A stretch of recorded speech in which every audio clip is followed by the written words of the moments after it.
बिस्मिल्लाहिर्रहमानिर्रहीम। अस्सलाम वालेकुम नाज़रीन। तो नाज़रीन ये आप देख सकते हो अब्दुल जब्बार साहब मांगा मंडी से तशरीफ़ लाए हैं हमारे पास और माशाल्लाह ये आते रहते हैं हमारे पास और काफ़ी माल इनकी तरफ जाता है।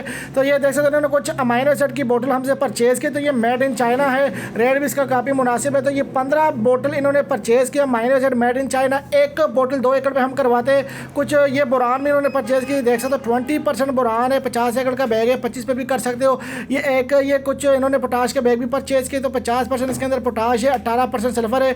2 एकड़ पे हम प्लट करवाते हैं और 1 किलो उसका स्प्रे भी करवाते हैं। तो ये देख सकते हो इन्होंने कुछ ये एम का बैग भी हमसे परचेज़ किया 2020। तो ये देख सकते हो ये सारा का सारा माल हमने इनको लोड करके दे दिया है। तो जल्दी जल्दी ऑर्डर करवाए क्योंकि टाइम कम होता है और हम पूरे पाकिस्तान में माल बिल्टी भी करवाते हैं। कुछ कस्टमर हमारे पास आते हैं शॉप पर, वो विज़िट करते हैं, यहाँ से भी उनको माल हम गाड़ी में लोड करवा के देते हैं। तो स्क्रीन के ऊपर चलते हुए नंबर पर रब्ता कीजिएगा 0325 25 66 99। तो इस नंबर पर रब्ता करके आप अपना ऑर्डर बुक करवा सकते हो। तो ये देख सकते हो अब्दुल जब्बार साहब अपनी गाड़ी में बैठ गए और ये आपके सामने रवाना हुए। तो जल्दी जल्दी ऑर्डर करें जी, शुक्रिया।